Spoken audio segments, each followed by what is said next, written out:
everyone, welcome to Soul Connection once again. My name is Maitreya. I am a soul therapist and astrologer, and I also work in the areas of personal growth and development. Now today is going to be a little bit of a different video because I'm going to allow myself to be a little bit more vulnerable in just expressing my own story and experiences in looking at how I really lost myself through my pregnancy and my childbirth, and how I dealt with my own struggles of postpartum depression and postpartum anxiety. I must put this on the record, like just talking about this is therapy for me. I'm seeing this as almost like mindful reflection, because as I'm expressing my story, I know that there's certain things that people will be able to resonate with and maybe find some solace in the fact that they're not going through this by themselves. There are other people that have been through similar things, but it's also to have this on the record because, you know, like it's taken me a while to even try and work up to do this video. I've been saying I wanted to do this video since the beginning of this year. And the reason why I hadn't is because I realized I was still purging some trauma connected to my childbirth experience, as it was extremely traumatic. I would not wish this on anyone. And I've heard of some traumatic stories, you know, and everyone has their own. But this was just really crazy and a lot for one person to be able to deal in a short space of time. Now, this is a really important subject because 1 in 10 women go through postpartum depression or anxiety and also experience it shortly after giving birth as well. But I find that there isn't a lot of effective information about people's stories of how they realistically go through postpartum depression and how they even overcame it, because I don't want it to be a type of video where it's like, I'm dealing with postpartum depression, I'm currently dealing with it, and then I haven't really come out on the other side myself. And there is a balance, because sometimes you do need to speak about things in the moment, but I think dealing with everything I was dealing with, it was very difficult for me to speak about my postpartum depression openly, publicly, because there was so much things that was attached to it, and I will explain that within this video. There was a lot of anxiety of the potentials of me telling the truth about what I was experiencing. What could the impact of that backlash look like with regards to mental health, with regards to social services? Would they try and take my child? Would they try and lock me up? And for anyone who has followed my story with regards to the mental health system and the failures that I've experienced within the mental health system, you can probably understand why I experienced so much anxiety with this one particular struggle that I had. So postpartum depression does not only affect women, it also affects men. So I think it's important to put that on the record, because there's a lot of focus that gets centered around the woman, which of course, understandably, they are having the baby, but the man is also experiencing this experience at the same time. They are also having a baby. They may not be carrying the baby physically, but there is something called sympathy things. And so men can actually pick up exactly how women are feeling. But sometimes, especially if they don't have emotional intelligent abilities, then they will struggle to be able to decipher what is it that they're actually feeling inside of them. And this is really weird for them, because this is a man and you're now feeling what a woman is going through. Sometimes they can feel the pain, sometimes they can feel the mood swings and don't understand why. There's a lot of phantom responses that men can feel. And so it's extremely important as couples coming together, creating life, creating a new extension of evolution of yourself. It's important to really be aware of each other and really be aware of the changes and the transitions, because again, it's not just the woman, it is the man as well. So let me kind of go into a little bit of a backstory about myself. So I always wanted a child. It's been one of the most intense desires that I have had. I always just wanted to have an extension of myself. I look at children as being the evolution of yourself. And it's almost like an investment that you can leave on this earth, because when you're gone, you're still here. The way I see things is that we are our ancestors. We are those that have been before us. And me standing here, I'm just an evolution of my lineage, the Elliots and everyone who is connected to my lineage. I am the extension of that and should be an evolution of what has come before. So that's how I kind of see everything. So I was really excited about just having a child and the possibility of having a child. It's just something that at the time, I genuinely thought I wouldn't be able to have a child. I struggled with dysmenorrhea, but it was literally becoming on the borderline of endometriosis. So pregnancy was extremely difficult for me altogether. But internally, this was something that my heart deeply yearned for. And so I remember creating a vision board, and this vision board was really powerful for me. And I remember creating a section, and this was for my family. You know, I wanted to have a little family. And I put all of these little words surrounding connecting to motherhood and family and happiness and all that kind of stuff. And that was that section of my vision board. And I must say, probably about 95% of my vision board is manifested in less than 2 years. So that's really amazing.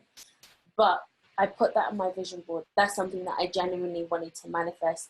Just, I had an idea of the timeline I wanted it to manifest in. I had set myself up a few years just so I could set myself up a bit more and get myself to where I wanted to be. And then I could be like, okay, yes, this is when I want my children. But it was always something that I wanted. But I also remember that I've always had a connection to my child. From I was about 16 years old, I always used to have these experiences. I would have it with a little boy and a little girl, and it would come to me at different moments and different times.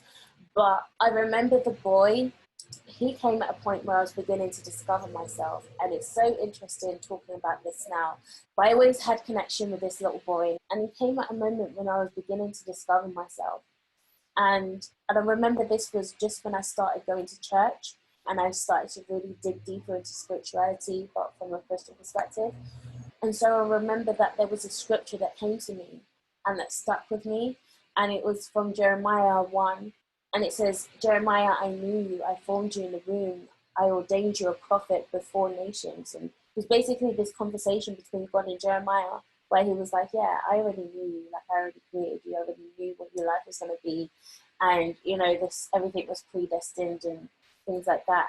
And I just remember having that connection towards birthing, and but also recognize myself from the perspective of the womb, and learning how to go back into the womb and almost reframe my perspective going forward of how I viewed the world, because I'd been negatively programmed. Those who know, I came from a very cultish background, and so the programming that I received from that was very negative, and I just needed to shed all of that.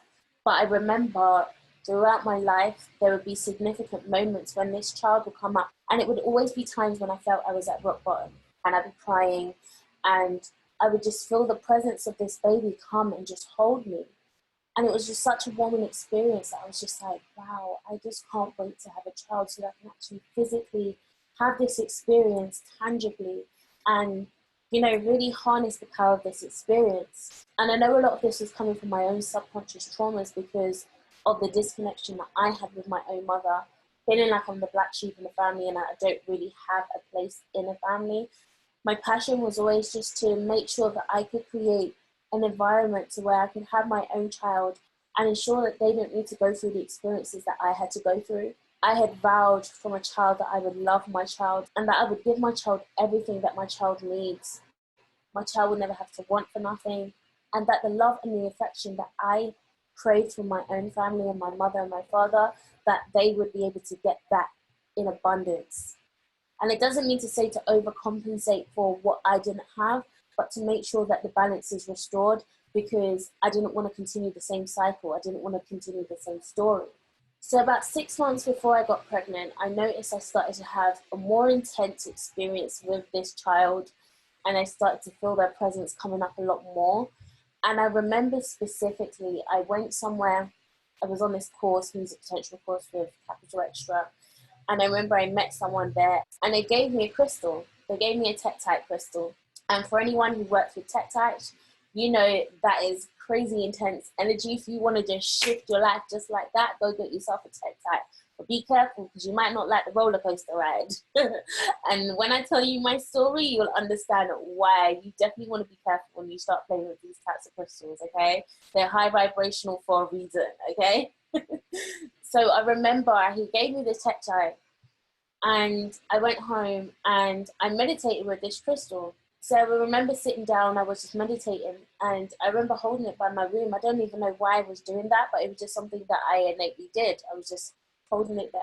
And then out of nowhere, I have like these visions. If anyone's seen That's So Raven, where she literally just, like where she just zooms into a vision, that's how I get my visions. It's like literally, it comes really quick and I just get zapped in this place where I'm just seeing everything. And it's like, whoa, okay, how did I get here?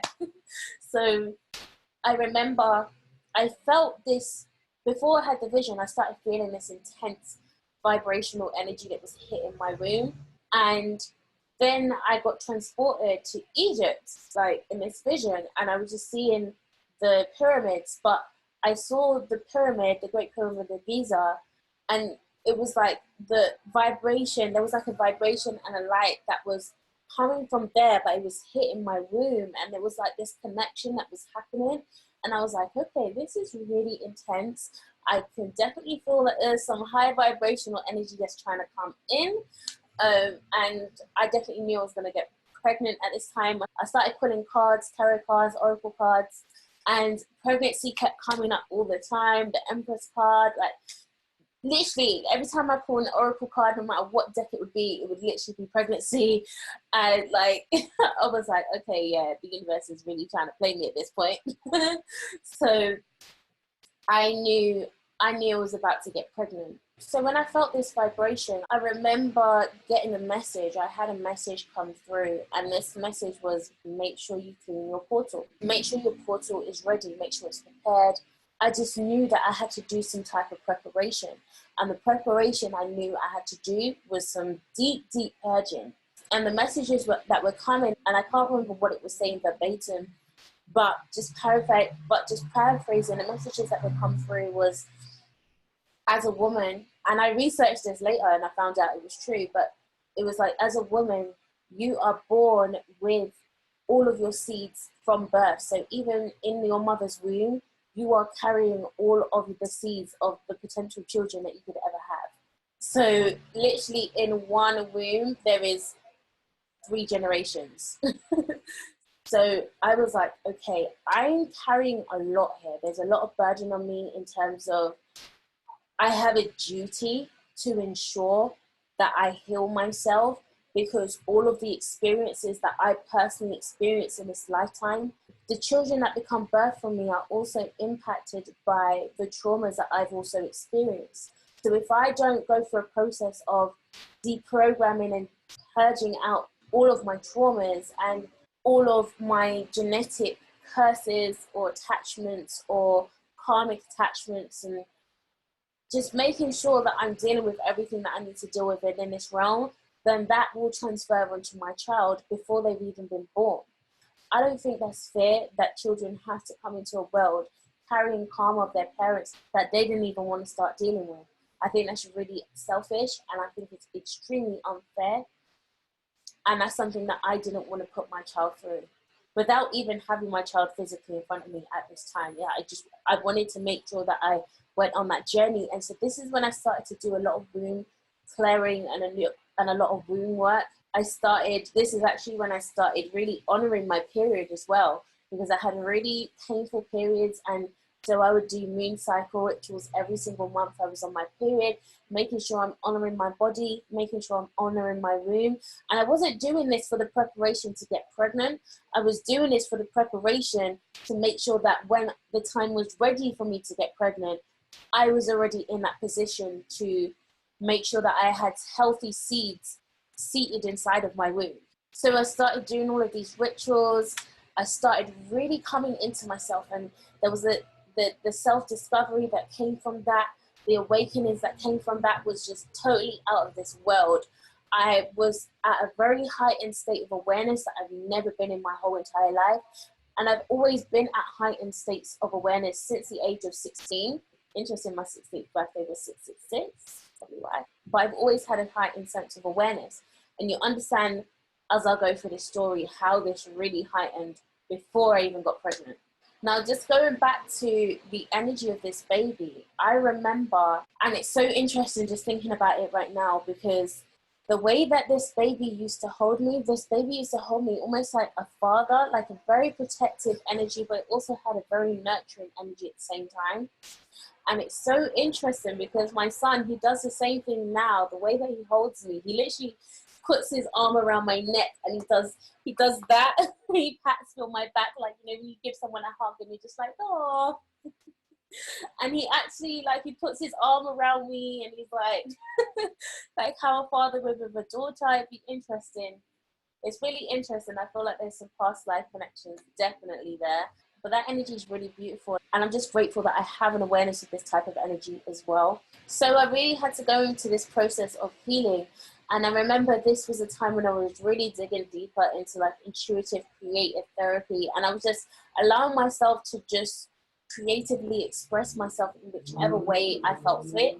And I'm not really a drawer. I'm not a drawer at all, genuinely. If you see some of the stuff that I draw, it's like, okay, cool. Like, I can't draw through imagination. I can copy things, and, you know, I'm a great tracer, put it that way. But when I did this intuitive therapy, I actually drew a picture of a woman giving birth. And I'll see if I can find the picture. So I don't know if you can kind of see that picture, but I'll see if I can include it in a thumbnail somehow. But that was the picture that I drew. And it was a woman, it was a picture of a woman giving birth to her world. And she's literally got the earth there. But if you see her face, you can see she's in pain. You can literally see that she's travailing to birth her world, to birth whatever is coming out of her. And then what was so interesting, I don't know if you can see this picture on the right, kind of, but that picture was a random picture of a video of an intuitive reading that I was seeing another reader do. And it was of my star sign for the month, Gemini. I have never seen this deck before in my life. This is a deck that literally doesn't even have any words. It's just abstract images. And the image is literally the evolution of the picture that I drew, only that she's now holding the earth that she was now birthing in her hands. And the head wrap that I drew was literally like sun rays around her head. And I was like, this is absolutely crazy. And I saw that a month after I drew that picture, and I was like, whoa, okay, this baby's definitely trying to let me know that he's trying to come. So then fast forward to the 4th of April, 2017, and this is when my life really got crazy. I could not have scripted this. I could not have written this. I could never lie about this. This is probably the most intense thing I've ever seen and experienced in my whole entire life. It was as if I was literally physically living the Matrix. I'm telling you, I could make a film out of this and it would blow, like, because it's just something you just can't make up in your head. But that's the day that things decided to go crazy. And I'm still trying to build myself to go in depth into this part of the story and really going in depth about the realities of what I experienced in the mental health hospital and the type of trauma that was connected to that. But I'm getting there, and there's reasons why I can't say certain things publicly, but I'm just trying to process things in a way where I can give out the information that I can. So as I said, the 4th of April, I remember that date distinctly because I remember the synchronicities of 144, and I was like, yeah, okay, this is a date that I feel my identity is about to drop inside of me. And lo and behold, it definitely did, but so much more dropped inside of me as well. So I just remember waking up that day and I was like, something's about to happen. My paradigm of reality is about to shift in a different way. And I remember going to the bathroom, and I was actually set in a spiritual bath because I was about to do like a cleansing bath. And I was starting to really do some ancestral work in terms of transmuting trauma. And I went through the most intense experience where, I'll get to that in a second. I still need to get through the beginning part of that. But I remember walking to my spiritual bath, and I just experienced a big bang, like in my head, like a physical big bang, like an explosion, exactly how creation would have started. It was like I saw like this internal explosion. Things were just flying all over the place, but my mind has shifted in a split of a second. To me, that was my rapture. You see, when Christians talk about the rapture and being raptured in a twinkling of an eye and people not being able to recognize you, that was my rapture, because my mind changed in a way I can never get that back. And in a positive way, in an extremely positive way. This is when my life completely changed. But I remember that big bang literally just allowed channels to just come through to me constantly.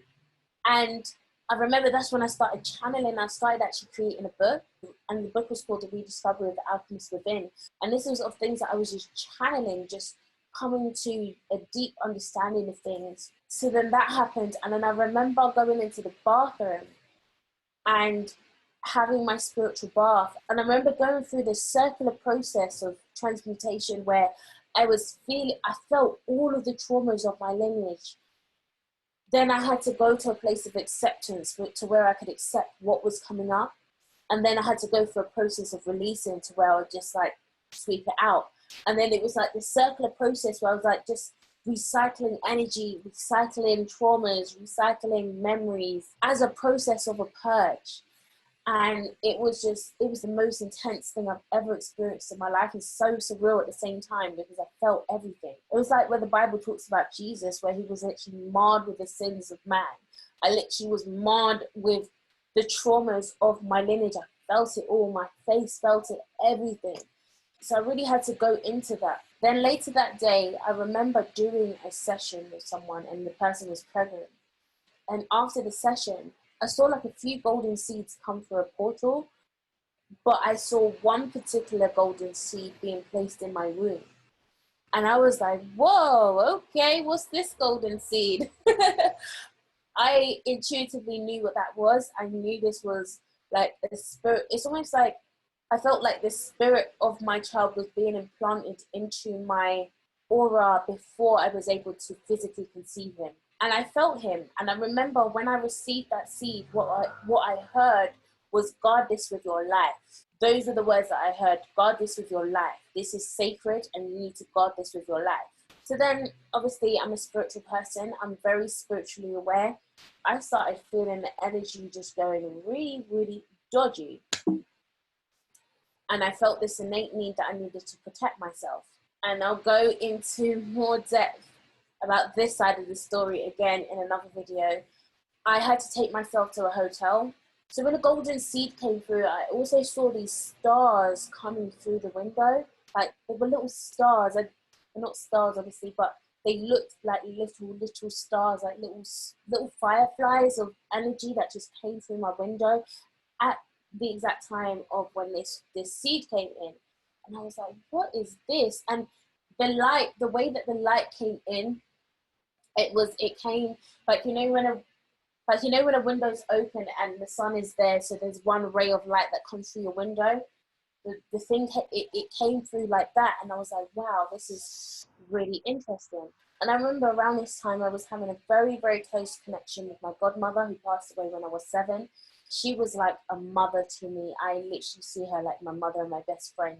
There was a lot of significant connections that we had, and I definitely feel that we have past life connections there as well. But she was coming through a lot, and her guidance was coming through, and I felt this very strong motherly energy coming through that was helping, it was guiding me. And I was led to go to a hotel. And the purpose of me going to the hotel was just so that I could have a place outside of my home, a different environment where I could just ground a little bit, where I could, do some more spiritual cleansings, because I felt like there was a lot of energy that was just coming around me. And I was like, whoa, okay, I need to protect myself. I need to make sure that I'm doing my protection rituals. I need to make sure that I'm charging myself up. So I went to the hotel, and that was the purpose of me being at the hotel. Now, at the hotel, there was so much crazy stuff that was happening. My energy was fully charged. I was literally walking in and out of lifts, setting off lifts. The electrics were being triggered out of nowhere. I would walk into a lift and sparks would come up. Like, my magnetic field was so charged. I literally felt my aura was it extended outside of my body. It was also hovering over the earth. That's how big my aura was. It was no longer just contained in my physical body, which was why I was experiencing a lot of these things. So I remember, particularly in the hotel, I was doing a lot of, at this time, I was really experimenting with alchemy, but I was doing a lot of visualizations with alchemy as well. I was really trying to play with elements in different ways, and I really wanted to learn how to play with elements in terms of visualization. And literally, I started playing with water in visualizations, and because water is a very calming thing for me, and I use it as protection as well.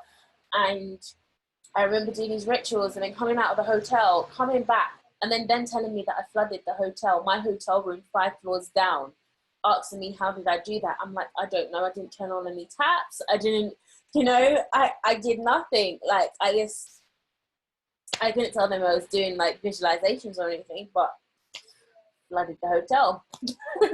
So I was really playing with water, but water was a very strong element for me, and I'll tell you why the connection to the water is really significant a bit later when I get to when my child was born. So I was literally like transferring between realms. Like the veil was really thin for me at this time. Like I didn't know if I was on earth, if I was in astrals, like everything was very much merged together. Everything was glitching out. It was just like so crazy. But I must say, this is something that is not abnormal for me. This is something that I'm very much, I can operate within this realm. I've been a spiritual person for a very long time. So for other people, they would have probably thought, oh my gosh, I'm going crazy. But for me, it was actually very intriguing. And I was just like, okay, let me just learn how to ground myself in these experiences, but also absorb what I need to take in. It was also quite hard to ground in the time because there was a lot that was coming through. But for me, I felt that I could handle the intensity of it all. So long story short, so shortly after this, on the 4th, probably about 2 days later, things were still very intense. And I find myself in an altercation with a family member that turned out quite aggressive. And then I then had to defend myself. And then at the same time of defending myself, realizing that there's actually much more that's played into this situation. Like, there's definitely some spiritual influences that are in this. So I'm like trying to deal with this at the same time, not really knowing what to do. But I'm just like, okay, whatever this is, needs to cut out right now. So in the process of having this altercation, out of the blue, police have come in, not asked no questions. And bearing in mind, I'm completely naked in the room because the altercation that had happened has started when I was in the shower. So police come in, and the first thing I hear is, "You're coming with me, you're coming with me." And let me just pause for a moment, because the type of aggression that this police officer came in with was not normal. Like, it was really not normal. Like, his eyes were literally like dilated, and it was so dark. I just remember seeing his eyes like whilst he was on top of me at the same time, and I was just like, this is flipping off. And let me just state this before I go forward. Before this happened, I actually told some of my friends, my closest friends, I was like, something's about to happen. I literally see that there's going to be a process of people trying to discredit me. I literally told them mental health, like they're going to try and section me. Not them, I just felt that something was going to happen. I literally saw this whole situation playing out. Bearing in mind, I don't have any history of mental health in terms of, I've never had any type of psychosis or any type of schizophrenia or anything like that. The only thing I've struggled with is depression and suicidal thoughts, but I've never been known to the mental health service outside of when I was younger. So I don't struggle with those types of issues. I'm very aware, I'm very observant, and I feel like this was actually the major threat to the mental health service throughout this whole situation.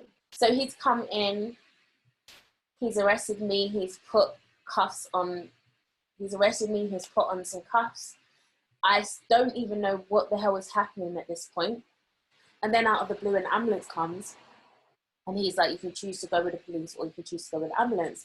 I'm like, well, I ain't trying to be going with the police after that's how you just treated me. I'm going with the ambulance. So with me going to the ambulance, I'm not aware of anything that's happening. There's only so much I can go into this story because there's so many layers to it.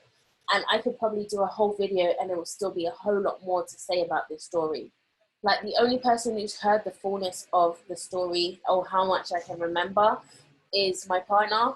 But even then, there's still so much more that I haven't told him, either through not being able to remember or I don't even know how to say it. Like, how do you say some of the things that have actually happened? Like, it's not normal. So just to give you guys a little bit of an idea, I'm in the hospital and I'm feeling extremely vulnerable, bearing in mind that around this time, I was preparing to go to court in the next 2 months, I believe. I was going through a historic abuse case from my parents' next door neighbor who had abused me from when I was 11 years old. I was finally going through the case of that. Now, you can imagine around this time, you can imagine there could have been a little bit of anxiety, nothing, but nothing that was out of the norm. Like I was doing a lot of personal work and a lot of personal development to ensure that I was in the right place to be able to deal with that. I've been actively dealing with my mental health and my own self-development and personal development since 2012. Since 2012, say 2013 fully. I was genuinely serious about healing.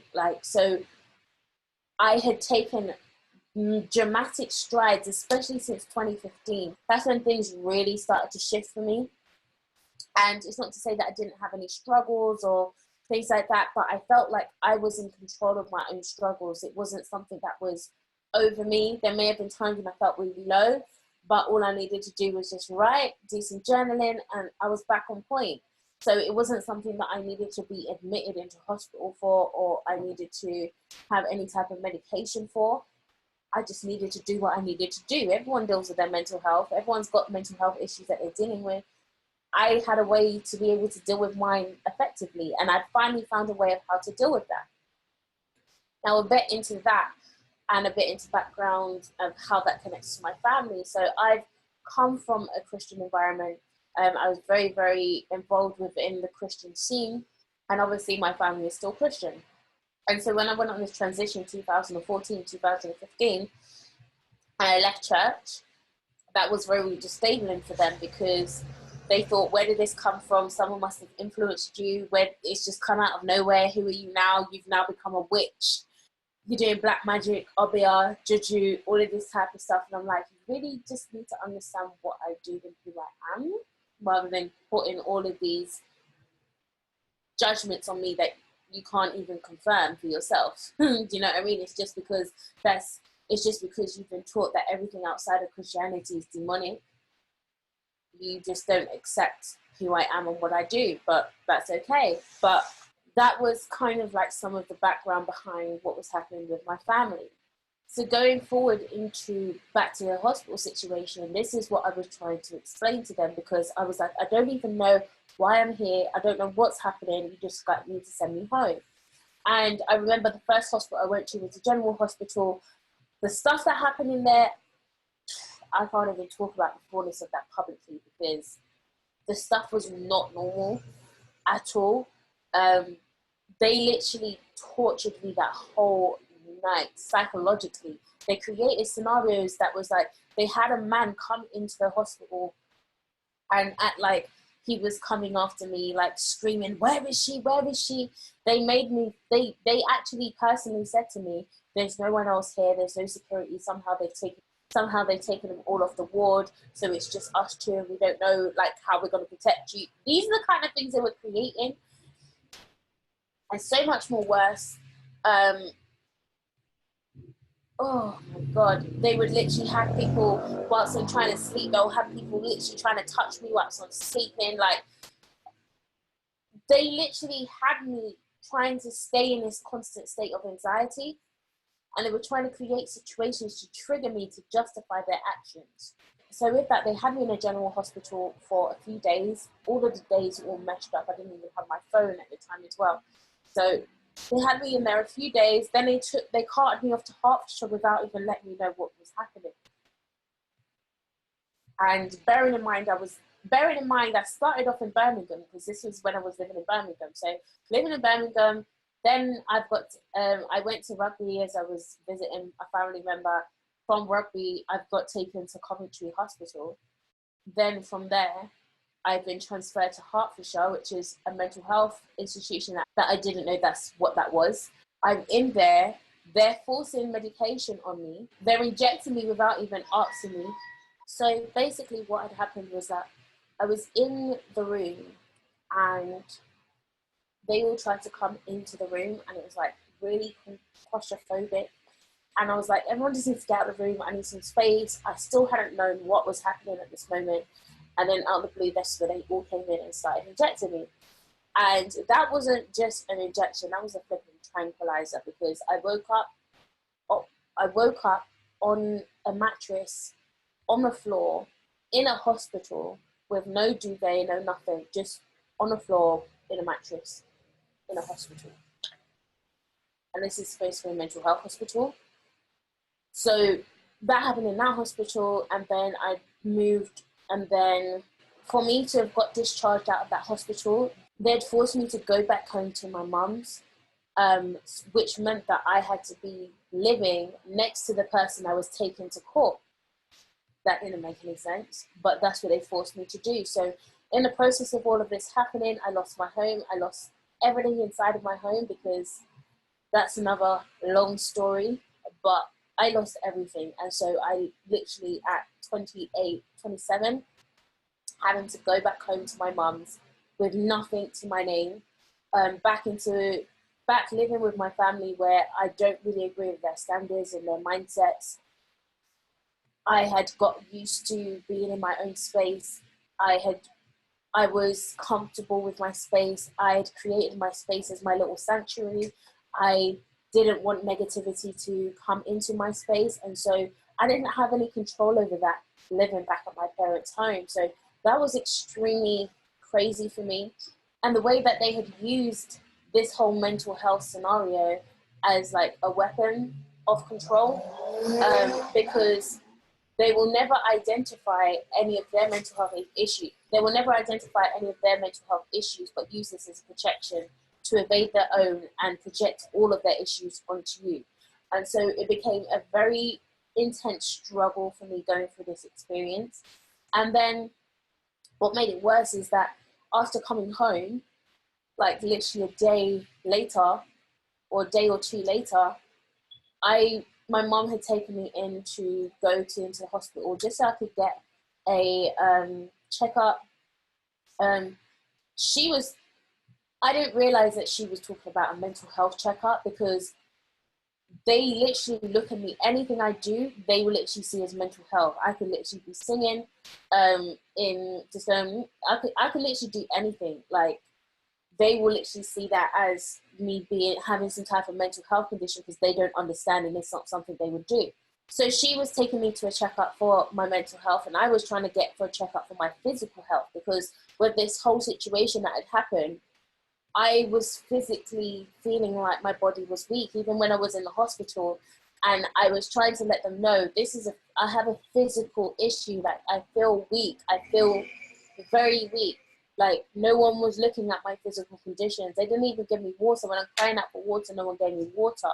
So no one was paying attention to my physical health at this time. And I could definitely feel it deteriorating. So when I went into the hospital, what did they do? Whilst I'm trying to be like, I'm trying to get to sleep, can you just like take whatever blood test you need to do and just figure out my physical health? They are constructing their own thing to now get me sectioned again off what basis, I have no idea. And without even letting me know what was happening, they literally shipped me into an ambulance without telling me what was happening. Just saying that we're going to get you some help. I don't know what's wrong at this place. I'm thinking my physical health, whatever. And again, I'm extremely exhausted. I'm not really concurrent with what's happening, because so much has happened in such a short space of time. I'm finding it hard to keep up. So they put me in an ambulance and shipped me off to Hertfordshire again, to another hospital in Stevenage. That was a high detention unit. Now, I'm still trying to understand what risk I was to be in that type of place, because it was literally like a prison. I was under 24-hour observation, and this was the worst experience I ever had out of the different hospitals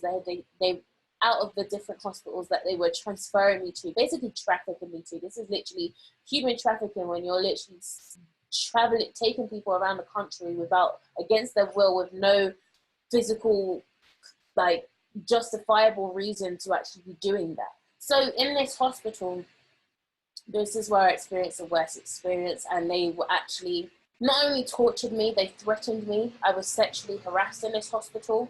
They threatened me by telling me that I had to sleep under this duvet with just a plastic duvet, a plastic pillow, And I had to sleep with it over my head because they were like, if I didn't do that and basically play dead, then someone was going to come and kill me. And there was a whole commotion that was set up, and I literally could not sleep in my room for like the first 4 or 5 days. Like, I was not allowed past the threshold. There was literally the whole hospital against me, staff and patients.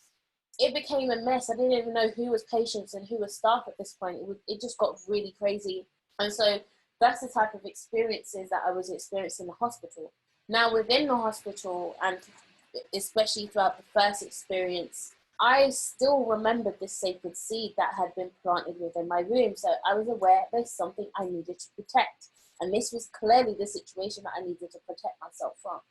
So I was doing a lot of protection. I was doing a lot of internal kind of work. I was just singing. I was just trying to keep myself balanced. I was just trying to minimize the amount of trauma that was trying to come through at that time. So altogether, this experience lasted about, I was in hospital for 7 weeks, but the whole process of like this heightened state of awareness lasted for about 3 months. It was very spiritually sensitive. I could pick up everything. I was aware of all the messages that were coming through. I had to literally learn how to filter them, know what was for me, know what wasn't. So it was a very interesting process I was going through. And one of the things that I was really frustrated about was regarding my parents, because I was like, how could you allow this to happen?